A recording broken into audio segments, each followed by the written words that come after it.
Jade, you've potentially got to make enough money that you'd never have to work again. Why start a new business? Same reason I left it. I wasn't done. It wasn't done at all. Good answer. Yeah, it makes me feel a lot of things like in my tummy when I think back to a year ago sitting upstairs thinking this ain't it. Like it really takes me back to just looking at everything on a paper front and it looking all swell, but just not feeling the feelings that are supposed to match. And a lot of that came from just being able to identify that there was a gap in where I was and where I saw the ceiling, which to me has always been quite high. Hey girls, what's up? Hi. Thanks for jumping on the show. Jade, obviously been here before plenty of times. What have you been up to in the past 6 months? Well, I've been a regular, but I haven't been here. It's so good to see the new space. I'm very, very happy for you. But I have been business building in the last 6 months. What made you want to get back into business? I was always in it, but I was in a really like foot in two camps kind of situation with the sale of Evolution. So I just finally got into a position where I could start something else again. Not to say that that's all full. The divorce is not settled, but we're pretty close. And then I met Jenna, and then the rest is history. Jenna, tell us about yourself. My name is Jenna, for those who don't know. And I met Jade in December, and we have partnered together for our current venture, Big Uppetite, which is amazing. It was really funny. It was so organic. So we literally met at a party. Jenna rocked up to my place with mutual friends, and I had followed her for so long on Instagram. And you know when you follow someone and you really just feel like you know them anyway? And she did a really good job of like storytelling. And with Jenna on Instagram, it's kind of like what you see is what you get. There's bits and bobs of, she's not just all business or polished or anything like that. It's just like I felt like I knew her. So when she rocked up to my place, she was telling me like little bits here and there about her. And I'm like, she's like, I know. I'm like, I moved in just down the road. She's like, I know. And I see sometimes you go for a walk in the morning and have a coffee by the beach. And I'm like, yeah. Like stalking you. Like a fangirl. But it was really funny because it was like very much the stars had aligned because whilst I was in the transition period out of Evolution, I was consulting. I loved it. Like I really, really enjoyed it. And I was making a quid from it and I didn't really know what to do with that in the aftermath because it wasn't part of my plans. Like for anyone that knows, they know that I'm doing We Trained at some point in time, which was another app. But then I met Jenna and Jenna was like the fitness business and online coach version of me. So she'd found a niche in business and consulting and growth and marketing. And then I was kind of doing anyone and everyone, mainly tech, e-commerce. And then it just so happened that it just worked really nice, you know. All right, hold up, ladies, hold up. Who are you? Where are you from? Tell us about you growing up. Okay, so I'm originally from South Africa and still call it home, lots of family there.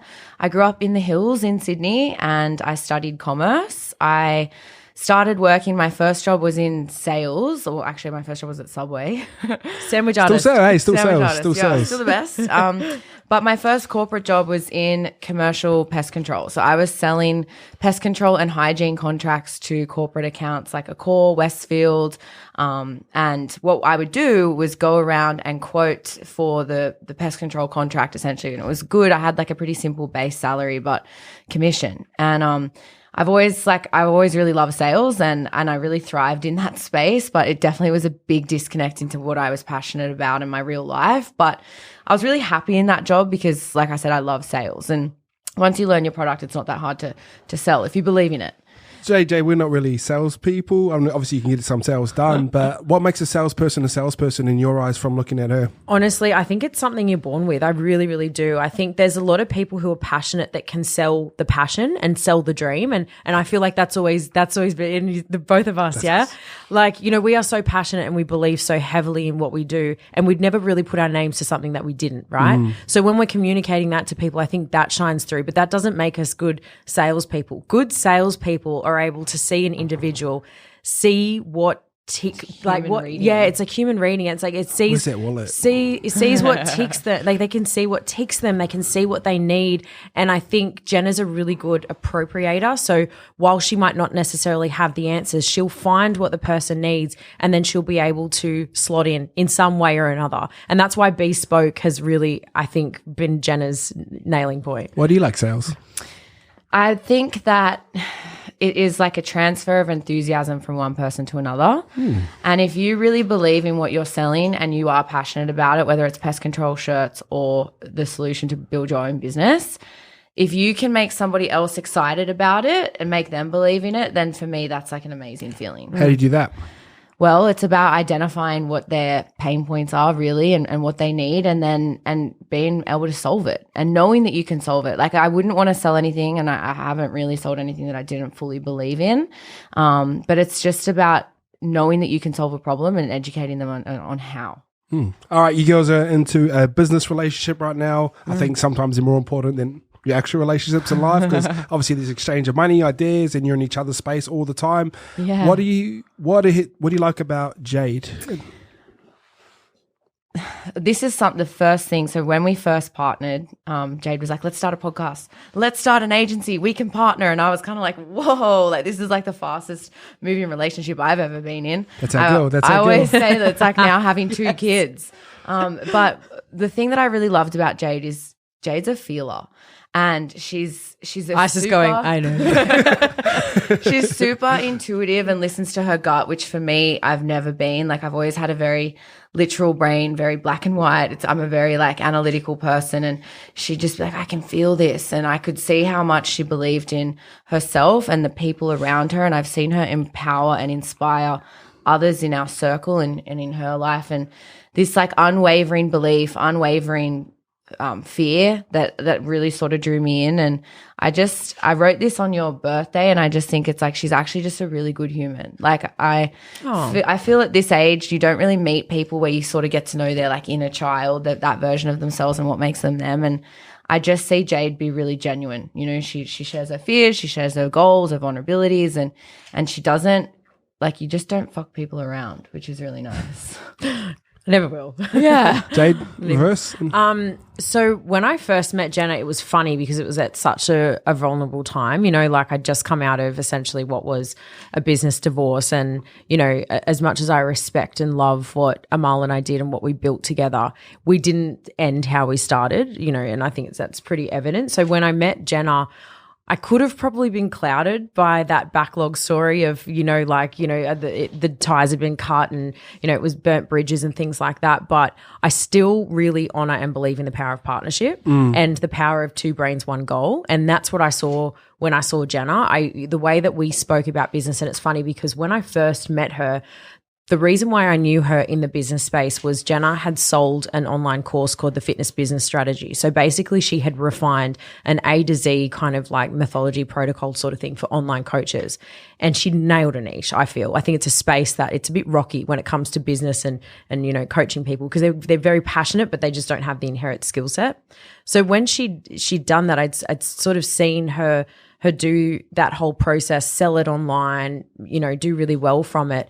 And then it's funny because when we started consulting and coaching together, I would say things, she would say things. I'd agree with her. She'd be like, that was in the Fitness Business Strategy, you know? And I just felt like there was this like really undeniable sense of alignment. And I was just about to say that. Yeah, and I think that is partnership, right? Sometimes you don't know the answers. You don't have them all in that one go, but what you can rely on is that gut feeling. And that's what I had from the get-go, and it wasn't my plan. It was so not my plan. So I just ran. They say it always comes when you least expect it. Yeah, and like, that means business partners too. And you know what business I love? on vendors, I like it. You know what I love about her as well? I think something that I've noticed in now spending a 12-month period consulting and business coaching. So there's a lot of people that don't have it. They want it, but they're not willing to do the work to get there. And Jenna was relentless and she had so much grit and determination. And I really struggled to see that. There's few people that I've connected with that have got that. And I think probably that's the reason why you and I have connected so well over the years is just that same eye to eye, like, you know, we do whatever it takes type thing. And I saw that in her and I knew that was rare. And then just given the alignment as well, I was like, just a no-brainer. Big Uppetite, cool name. How'd you come up with the name? What do you guys do? What do you sell? Who do you think that was? No, I think when we were thinking about who we wanted to be and what we were doing, essentially what we package up for our clients is the building blocks to be able to self-direct their business direction and we bring the vision to life and then they take the keys and drive the car. That's essentially what we do. We do everything from the tangible stuff like giving the brand a logo, colors, identity, website, back-end portal, client portal, building tech systems, all that kind of stuff. We do the things, but then we also give the skills. So when we're thinking about who we are, our business name, what we empower, we were just like hungry for growth, appetite for just more, and on the way up, and I think all those words kind of like just insinuated that it was going to be it's big, and then we just appropriated appetite. Yeah. So sell me the dream. What do you guys do? I'm a client. I want to work for you guys. What's your dream?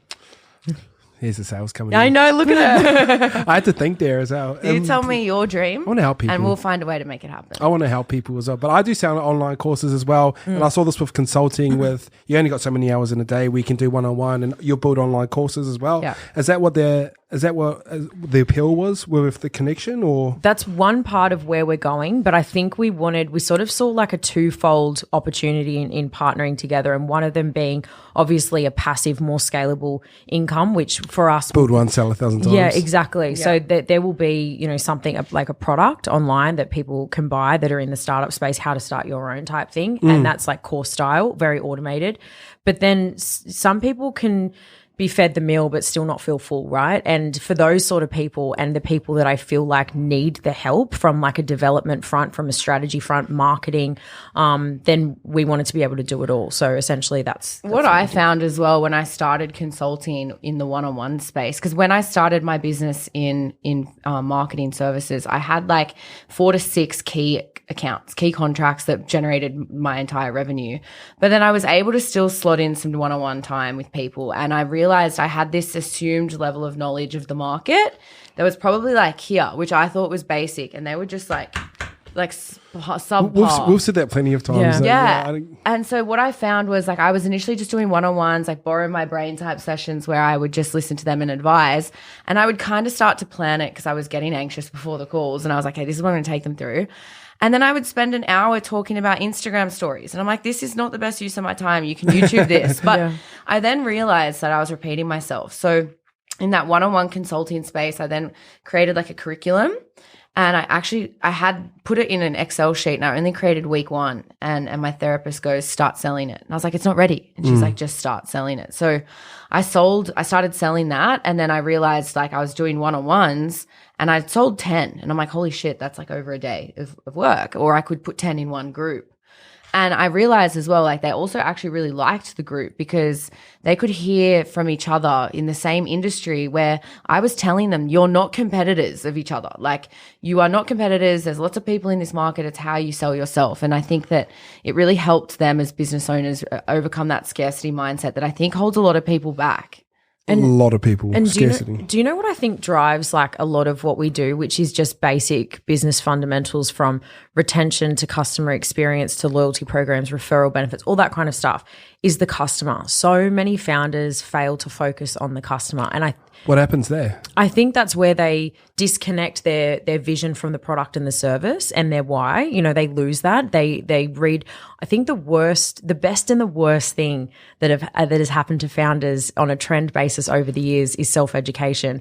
It's been great for the people that know what to do with that, but it's been really detrimental for the people that are really protocol and process focused. So they've used what, Good to Great has mentioned in books, and, all these like great business books, and they've written kind of like a checklist, and they're moving through their business processes disconnected from who they're talking to, why they want to even hear from them, and who they are as a business and what they're offering. You know what I mean? Yep. So I think the marry up of the why and the purpose together with a business strategy is like so important. And that's why we wouldn't necessarily, write a marketing strategy or write a marketing plan without going back to the business. And for us, it's even meant uncovering someone might not necessarily be delivering their service the most optimal way for their vision. They're working towards building an app when really they've got all the mechanics of what they should be doing now. It's just taking them, their operations are a bit fucked. You know what I mean? Yep.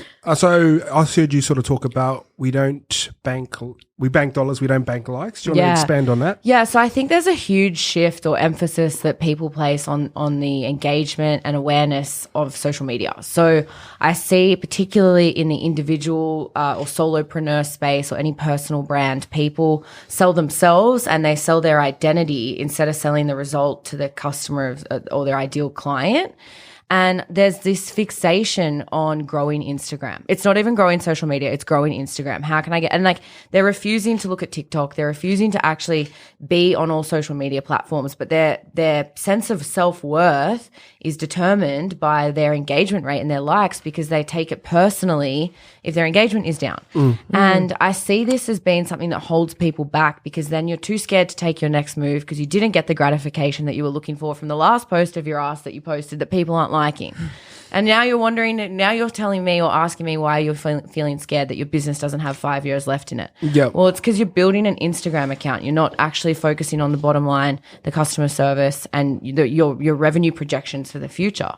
And I think that this stress and this waiting on awareness is a really what's the word I'm looking for? It's like a tricky way to measure. It's the wrong way to measure sales. And it's like it's smoke and mirrors in the sense that you don't know what's working for sales if you're measuring awareness conversion metrics. So it's just a vanity metric that everyone sort of relies on? Yeah, like don't get me wrong. Awareness flows into conversion, consideration and then conversion. But like I think that the amount of time people put into Instagram, if they put into their experience, their customer experience, that would sell itself. Like if you get 5 people getting epic results and they all bought a friend, you double your business overnight. And if you do that again, you got 20 online clients. If you do that again, you got 40 and you're probably at capacity. But instead you're trying to get 10,000 followers or 50 so that you can sell something for $99 to people who probably won't really buy it.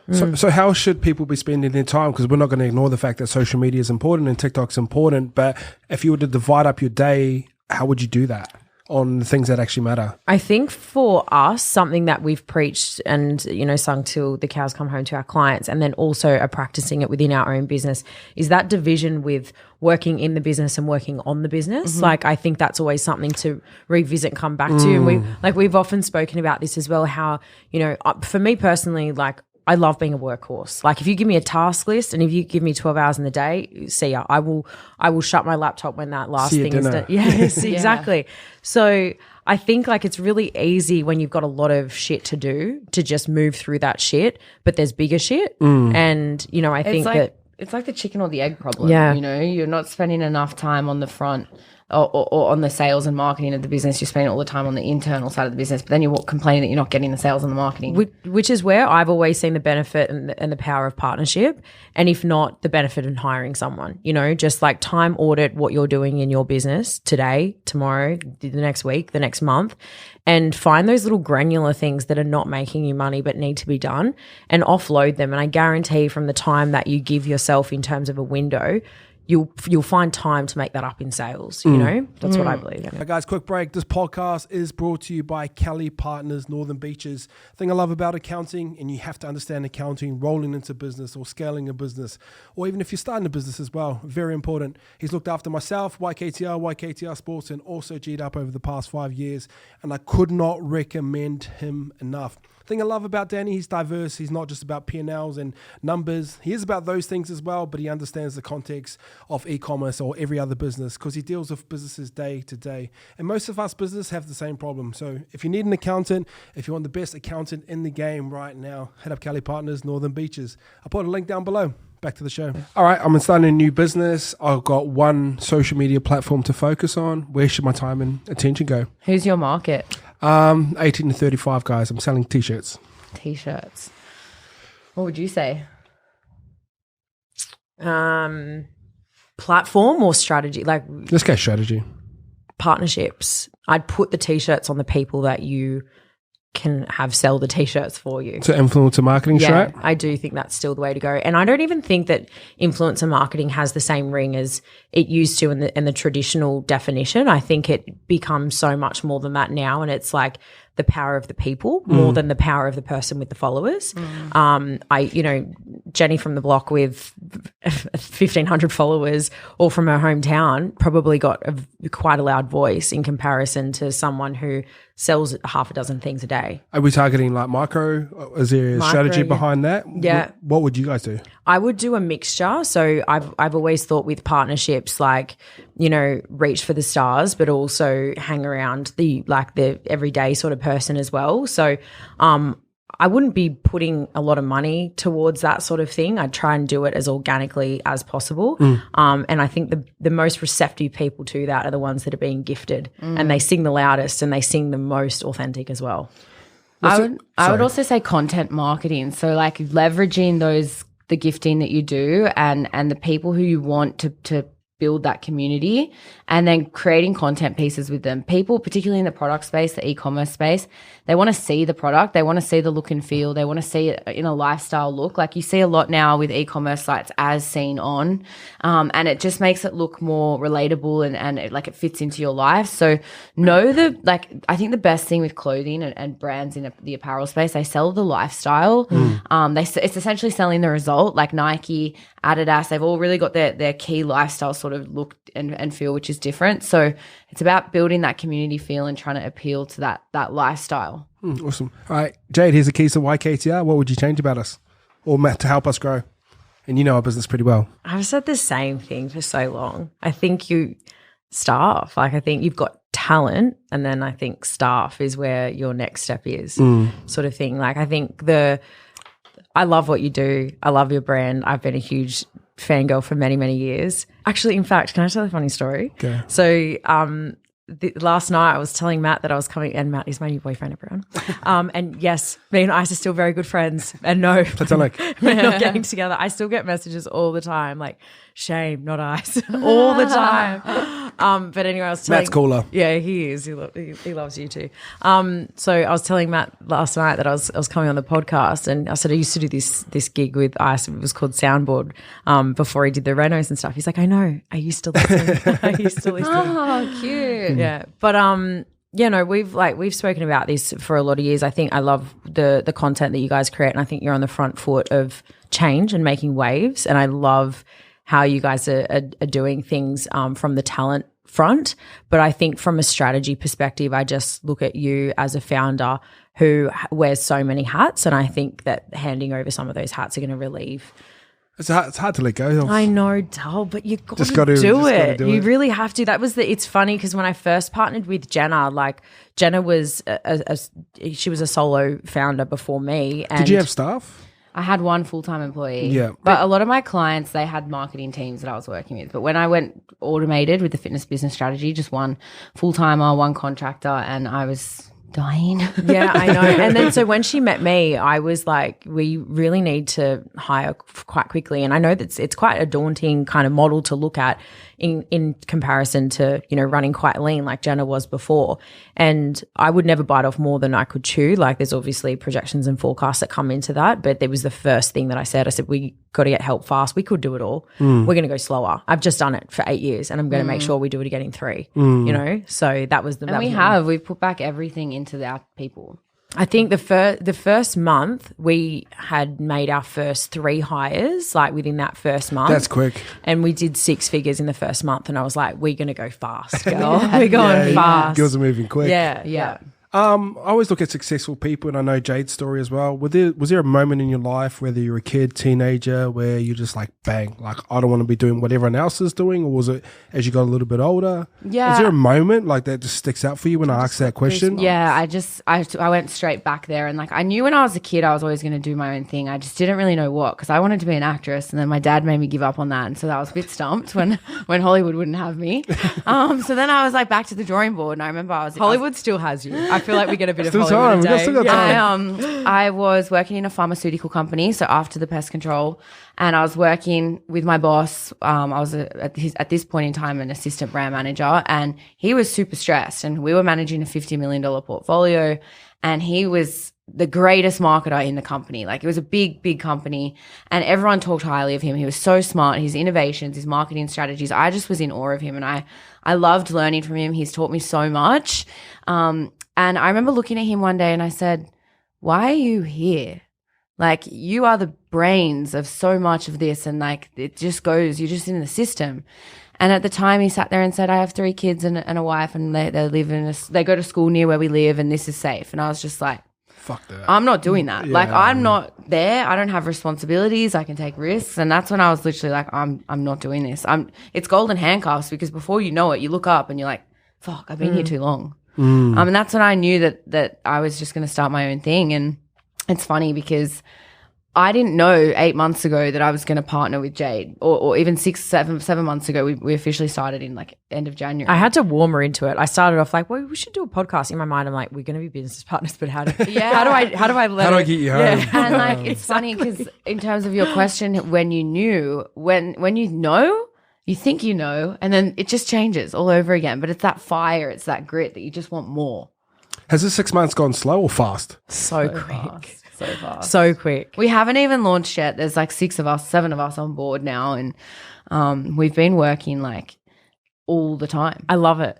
This is why I made that real tough call this time last year for this. Like, I've always said startups are my thing, and now like we're really feeling it, and it's so and we're satisfying. working with startups too. Yeah. So it's just like, it's that energy, that founder's vision, that passion, that at the start, it's just like the honeymoon period for everyone all the time. It's so fun. What's the most common mistake startups make? Forgetting the customer. I say all the time. I just think that I think that some people don't necessarily have an understanding of, they might understand where they want to go, but they don't understand how to get there. And in the interim, they do a lot of funny things that are pretty disconnected from the vision and the end goal. And one of them, I think, is that division of like building personal self and building brand. Like, I think they've been kind of separated a little bit. And I think that where founders could really come back into alleviating a lot of the mistakes is just by looking at the customer and not necessarily focusing on, like Jenna said, like the vanity metrics of like how many followers, making quick money, quick everything, and just doing the work with the people that you're going to be servicing for a lifetime, you know? I think as well in that, on that topic, it's don't find people for your products, find products for your people. And Product to market fit. Yeah, exactly. And I think that that's really important to understand when starting out. Don't create your dream service, create the solution for your dream client, you know? And I also think the other mistake I see startups making is they try to do everything too fast, in the sense that they're like, you've got to focus on sales. You've got product market fit, and then you need validation that it works. So that comes from sales. It comes from your customer satisfaction. It comes from the feedback that you're getting. And I think just becoming obsessed with that product offering that you've got, and then refining it. With marketing, and we love marketing, Jade, and I'm sure you do as well. Is there anything into the future that we can be keeping an eye on, or is there things that from the past that haven't really been working? Like, for example, like Facebook ads 5-6 years ago, flying through them as well. Obviously, we've got more money, we're putting more money into, still going okay, but we're starting to move towards other directions. If businesses listen towards this and they're in their sort of startup or scaling phase, what's some places where they could be spending their attention, but also spending their money? TikTok's the big one. Money and time, both of them. I think there's an opportunity to advertise on TikTok strong. And how does that work? Because I look at ads when they stand out on TikTok because they look too professional, and I go swipe up straight away. That's just personal preference. Yeah. Is it just UGC? Is it just first person? Like, what's working? You've got to still be entertaining. And you've still got to be quite real and raw with advertising on TikTok. I know Sweat advertise on TikTok, and it's Kayla jumping around in the living room, but there's also like workout videos that trend on TikTok. So you've got to be relevant to what's trending with the asset that you use on TikTok, instead of it just being like a big call to action. It's not a place to put a banner ad. It's a place to lure people to somewhere where you can put a banner ad. I actually read a case study of one of the best performing TikTok ads that had just come through the last quarter from an e-com company, and it was a female like period cramp kind of product. It was like a technology that you kind of like, you slap on the pads and then turn it on, and it kind of, I don't know, I haven't tried it, but apparently this particular this creative was basically just like directed at boyfriends saying what you need to buy your girlfriend. And That's it cool. was, and it was just like some girl, like, my boyfriend bought this to me and she's unwrapped. It was obviously staged, but it felt very natural. Like you would watch it thinking it's truth, but as a marketer, you obviously know there's a bit of thought been put into this, you know, and my boyfriend sees me suffer every month and this is what he bought me. And it saves them an earache, doesn't it? Oh, and I just thought, you know what? And simplicity is bliss. I think that's what a lot of marketers need to come back to. There's a lot of complexity, and we see it a lot in the health and fitness space because there's so many online coaches that are trying to do what the 1 million, 2 million, 3 million follower coaches are doing because they could do anything at that point and it's still going to get traction. So there's a bit of a disconnect between what's working versus, you know, what is working for the people that are out of their league. Like they're not in the same playing field. one thing that a lot of people don't realize on TikTok is like the marketing spend or the reach you can get off that is pretty easy. Huge. And you can just try anything and it might just take off. It reminds me a little bit of my Google AdWords days where I used to do marketing. Showing your age there. Yeah, I know. But display ads were much better value than AdWords. So AdWords is the paid search, like the you pay per click type thing. In YouTube, the display ads were the ones that were like great value because you'd get so many more eyes on brand. We'd always partner like a brand awareness strategy with like a cost per click kind of strategy as well, because you'd have so many eyes on the brand that were just so cheap. Like the impressions that you would get for the money that you'd be spending was just like astronomical. And I think that that's something that shouldn't be neglected in marketing as well, that partnership between trying to convert and also just making that brand awareness piece static and like stand out. I think on that as well, like there's so many different tactics and strategies. It's kind of like if we were to stick with the whole health and fitness thing, it's kind of like a calorie deficit, right? That's the core principle. And the tactic or strategy to get there, there's so many. Yeah. But I think with Paleo. Carnivore, keto. yeah. Oh, I remember when you were doing that bloody diet. Carnivore, yeah. Killed me. I think with marketing, people need to remember that at the end of the day, it's a person that buys your product, and you can see reach, you can see engagement, you can see impressions and get too caught up in the numbers. And that's where like copy and the graphics, you want to be really emotive driven. People buy on two things, emotion and desire. So making sure that your copy appeals, like you really want to know your client, know your market, and your copy really appeals to them and hits them really hard when they see it. Because if you do hit those impressions, you don't want them to see it and not get it. You know, that's the worst thing. It's like just because you have an impression doesn't mean it resonates, right? So, and don't do like a set and forget either. I think there's so many founders and marketers and whatnot that just put things out there and the content looks good, so they just leave it. But I think connection with the data is like super important. I had a client say to me the other day, I don't know if my audience is going to respond to an offer. And I said, and this was through an email, and I said, well, just split the two groups up and send, communication to one and just what's been happening, and send them, a tip or two or something like that, and then send an offer to the other and see what the response is. What was the response? I haven't checked yet. I'll probably do that. All right, a little question off topic as well. Two very good looking girls. If you walk down the street, people would assume you girls are a certain way, the way we've grown up with blonde hair, blue eyes, obviously. Have you girls walked into a lot of friction rolling into business, or has times changed? Because I've hung out with you girls and you girls can drink more than me, and I respect that. But when you guys talk, very smart, very knowledgeable, but is there still a stereotypical thing around girls in business, or has that changed? I definitely faced this when I was selling pest control. I'll never forget walking in to quote up a rodent station job, and the guy goes, so when's the man coming who knows what he's talking about? And I just said, you're looking at it. Like, you're looking at her. But what was the key to selling pest control, just by the way? Oh, just scare them. Science, sell science. This is what happens. This is what they're doing. This is where they're breeding, and this is what you need. Otherwise, they're not going to go away. And that's like, it works. Was that And Jenna sells ice testicles. But I definitely do think so. Like, I remember going back to South Africa and showing my family photos and like my older uncles and stuff, photos of Jade and I, and they're like, wow, like, well, how can you two sell business consulting? You're only 30. And I'm like, well, first of all, you don't know anything about the digital world. So there's that. But I just think that people judge others based on their opinion, and that's their journey.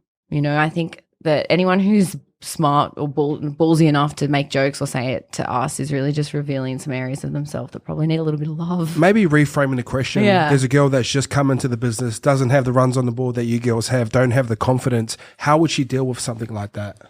I feel like anyone who operates a business has to have a level of staunch in them, and I think that's something that Jenna and I have always maintained. Like, we probably look delicate, but we're not. And even, Def not. And you mentioned like, the drinking thing and stuff before, and I also think that is really important as well. Like, we've always kept this like personal side of us as well as the business side. Very and grounded. even like you and I, like when we go out and we have drinks and stuff like that, like we talk, and it's not like we're not talking strategy or dollar figures or anything like that. Look at that billboard up there. Yeah, like What we're are they literally doing? just being us sort of thing. And I think that there's an element of that authenticity that comes through. And once you're comfortable with who you are and you're very certain with what you bring to the table in business, you kind of don't really have to worry or care about that aesthetic side of things. In actual fact, I think of it as an advantage. Like when I met Jenna, I thought, okay, so I went to a psychic at the start of the week. And This week? yeah, at the start of the week. And it was a really great reading, and like Jenna came through and whatnot. And she said, I'm just getting like, they're saying to me she's got the face for it, and you two have got something going on. What is that? And I said, we kind of look the same. And I remember thinking of the marketability of that, you know, because I wasn't really ready to like, you know, close my door and just go into my hibernation with the laptop and just be a workhorse. Like I still like doing the talking and the standing in front of the business and all that kind of stuff for as long as it will last. And I just remember looking at the dynamic between the two of us and then the look that went with that. And I thought, you sell this, you know? So I think that for anyone that's discouraged by the potential of not being taken seriously, I think how can you use that to your advantage? I think as well, Love my that. advice to that girl in that space or in a professional space, if she's not confident, is know your worth and hold it.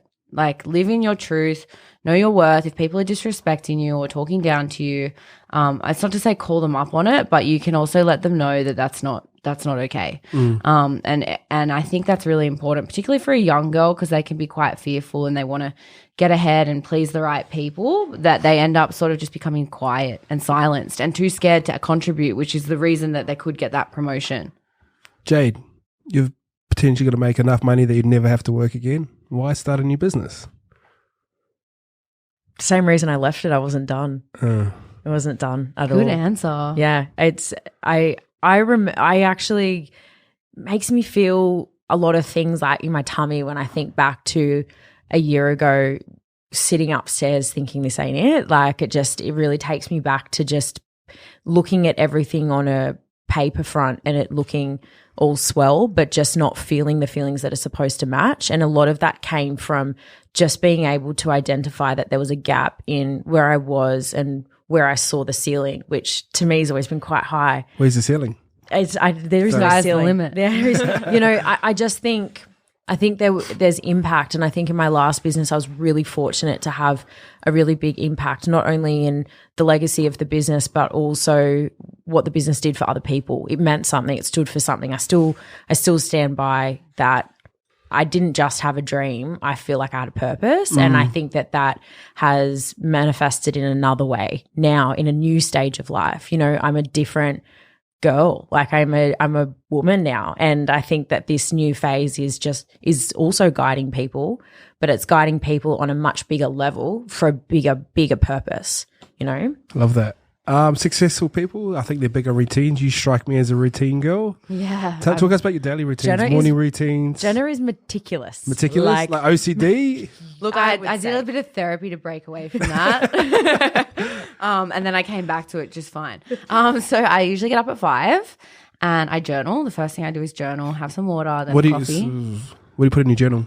So usually I have 4 governing sort of headlines: thoughts, gratitude, goals, affirmation. And Goals daily? Yeah, like I keep it pretty present moment. I'm not always like writing my future goals. It's like, who do I want to be today and how can I be her? And it's really like a really nice opportunity to reflect. Sometimes you wake up with thoughts on your mind and you kind of just drown them out with your day that comes. So I really like to make space for what I'm thinking and give myself some space for clarity and intuition to come through, because I've had some really good ideas when I've let that happen. And I'm really big on practicing gratitude. Like we get very stressed and caught up in our whole world and you can become consumed by what's around you, but it's always really important to stop and smell the roses and look at where you've come from and where you've been and to understand the power of the present moment. So practicing gratitude is really important for me. And then I go train. And I train, like I love training. It's just... You'd die if you saw how she trains. It lights my fire. Hard? Like, it's a different type of hard. It's like a strong, like a rhino hard. You know? I train like a powerlifter. She's except I don't strong. bench, sorry. She is so strong. Like, it's crazy. I love training. I always have, you know, and it just gives me...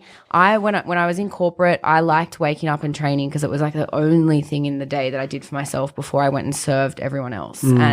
And that's remained true. And then I get back and I make breakfast and I start working. And that little part there is very unchanged. It never really changes. If I'm resting, I'll go for a walk or go do yoga or something. Haven't done yoga in a while. But Jade, how are you moving these I'm days? pretty particular and quite the same as Jenna on the mornings. Like I'm one of those people where I think you can't plan life. So I try and time manage as best as possible, but I don't schedule my day, and I gave up on that a long time ago when I wasn't sticking to it. You feel better doing that? I feel a lot better. I think it's more me. You know, I've tried a lot of things that I think, you know, the books say is the good thing to do, and then you know that it's a good thing to do, but I've just now moved into what's good for me. But I won't fuck my mornings. Like they're quite rigid. You know, I get up at the same time every day, always around like 4:45, 5 o'clock, and always just train straight away. And that's just like what I do. And then I'll just get stuck into work like after coffee and breakfast, like when I feel like it. But it doesn't look like the 9 a.m. anymore and all that kind of stuff. It's just. Yeah, just all right. Last question, and I'm sure we'll get you girls back on and do Q&As like we used to do back in the day. But what's the end goal for Big Uppetite? Ooh, good one. It's gonna. I look at Jenna like with like a funny eye, because it's funny. Like yesterday, we had like a bit of a strategy session and was sort of talking about like team and, you know, growth and development and things like that. And I just remember saying so many times, like, obviously it's, you know, 6 months time, we're doing something totally different, because I'm aware of that. But what that looks like yet, I think it goes back to my main business principle is the customer will change what we do. So I think, you know, we do one thing now, which is sell accelerator programs and one-on-one sessions and business builders month by month, you know, courses.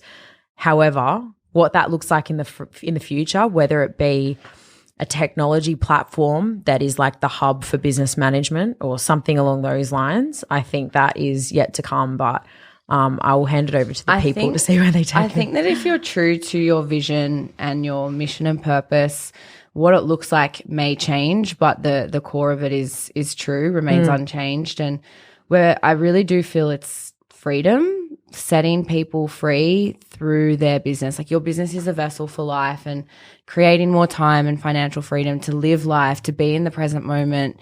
You know, do you work to live or do you live to work? And I think it's making these freedoms to people, giving people the freedom to choose what they do with their day, their time, their money, and trying to set as many people free as possible from that mundane life that they just don't want, because do you reckon, we talked about this a little bit when we hung out that time, like, do you reckon everyone's tailored towards that, or everyone can have that? Or because I used to think that I was like, everyone can run 100 meters, but someone's going to just run it quicker than everyone else in my mind.